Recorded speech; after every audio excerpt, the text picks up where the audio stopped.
একজন পালোয়ান। ইয়া মোটা দশাসই চেহারা তার, বিশাল বপু, যেমন মোটা তেমনই তাগড়া শরীর, কিন্তু বেচারা খুব মন খারাপ করে বসে আছে রাস্তায়।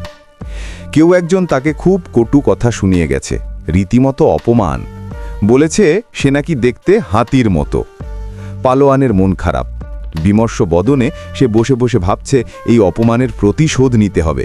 সে মোটা, তাতে অন্যের কি আসে যায়। একজন বুদ্ধিমান লোক যাচ্ছিল সেই পথ দিয়ে। গোমরামুখ পালোয়ানকে দেখে সে সামনে এলো। ওহে পালোয়ান ভাই, কি হয়েছে তোমার? মন খারাপের কারণ কি? পালোয়ান চুপ করে রইল। কি বলবে সে? কি হে পালোয়ান ভাই?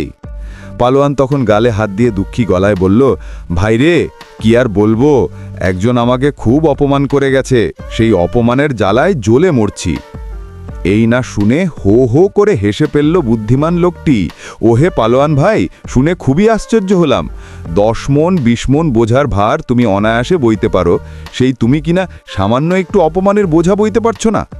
মনে রেখো পালোয়ান, মানুষ মাটির তৈরি, মাটির মতোই সহনশীল হওয়া উচিত আমাদের।